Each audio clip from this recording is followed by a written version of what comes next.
আমি আমার মাথার ব্যান্ড খুব হারাই ফেলি, এটা মেয়েদের একটা অভ্যাস। হ্যাঁ, কিন্তু আমার আম্মু আমাকে এখনো ছোট বাচ্চা মনে করে।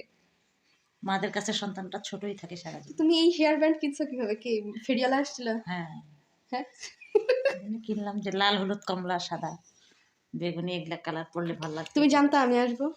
না, জানতাম না, একদিন না একদিন তো আসতে, এই সুবাদেই কিনে রাখছি। আর কি কিনছো? তুমি খুশি হয়েছো? আমি আর সাথে খুশি হয়েছো? এখন কেমন লাগতেছে? খুব ভালো লাগতেছে। শান্তি পাচ্ছ? হ্যাঁ, আমি অনেক শান্তি পাচ্ছি, অনেক শান্তি পাচ্ছি আমি। সত্যি। কি খাবা আমার হাতে? কি খাবা? লুডুস, কি? লুডুস কপি দিয়ে কপি? টমেটো। ফুলকপি? হ্যাঁ হ্যাঁ হ্যাঁ, আচ্ছা, ফুলকপি দিয়ে ঝাল লুডুস। ঝাল করে, আলু নতুন আলু দিতে হবে ওতে। আচ্ছা, আর আর ওতে আর না কিছু। আর কিছু খাবে না? আজকে যে আমি এত সুন্দর করে তোমার জন্য হ্যাঁ, ওই যে চাইনিজ, এখন খাইলাম, এক্ষুনি খেলাম চিকেন কারি, খেলাম একটু, কেমন খাই ওষুধ লাগছে? খাইলাম। কেমন লাগছে আম্মু? খুব ভালো, খুব মজা হয়েছে। সত্যি? হুম, ওইটার মধ্যে আরো শশা দিতে হতো, আমার এটা টেস্ট হইতো আমার চিকেন কারিতে শশা কি দেয়? না, শশা দিলে খাইতে টেস্ট করে।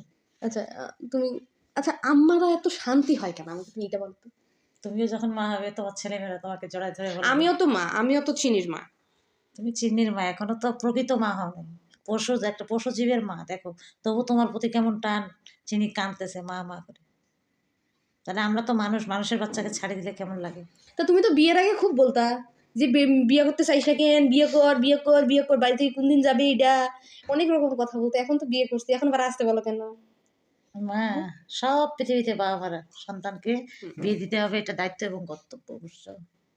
কোনো দিনে কোনো বাবা মারাই ধরে রাখতে পারবে না কোনো সন্তানকে, ছেলে হোক বা মেয়ে হোক, মেয়েদেরকে পরের বাড়িতে দিতে হবে, এটাই নিয়ম। ওই যে thank you, thanks for your band guys.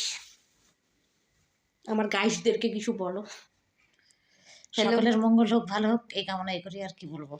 তুমি কি জানো আমার একটা কথা? বলো। আমি তোমাকে খুব মিস করি। আমিও তোমাকে খুব মিস করি। এই ঘরে যখন ঢুকি অনেক সময় দেখি এদিক ওদিক তাকায়, ছবিগুলো নাড়ি, কিন্তু একটা কি দুঃখ জানো, তুমি একটা ছবিও রাখা যাও নাই। আমি ওয়ালের ছবিগুলো নাড়ি যেগুলো আঁকাইছো তুমি। তুই কান্দুছো কেন? কইছে আল্লাহ, কেন কান্দুছো? হ্যাঁ, মনে হয় তো এটাই পৃথিবীর প্রত্যেকটা মায়ের সন্তানগুলো সেভেন অ্যাকাউন্টের মতো জমানো, আমার গচ্ছিত একটা আমানত একজনের হাতে তুলে দিতে। সে অ্যামাউন্টটাও মানুষ ধরে রাখতে পারে কিনা অনেক সময়, সেই মেয়েটা একটা অন্য জায়গায় যায় অ্যাডজাস্ট করা মানে মারাত্মক একটা বিষয়। কিন্তু আমি তো ভালোভাবেই সব জায়গায় তুমি তো অ্যাডজাস্ট করি। ভালোভাবেই আছো, আমিও জানি, অনেক তুমি এত ভালো। টেনশন করে কেন? এত তারপরও এত হ্যাঁ, নিজেকে আমি আবার নিজেকেই সান্ত্বনা দিই। বোকার মতো কি ভাবতেছি, মেয়েটা তো অনেক ভালো আছে, আমাদের জামাই তো অনেক ভালো। ভালোটা ততক্ষণই ভালো থাকে মা, বুঝছো, যতক্ষণ নিজে ভালো হওয়া যায়। আচ্ছা, আর অবশ্যই তোমাকে আমি বলবো সর্বক্ষণ ভালো হয়ে থাকার চেষ্টা করবো। আচ্ছা, এরকম কেন হয়েছে এই জায়গাটা?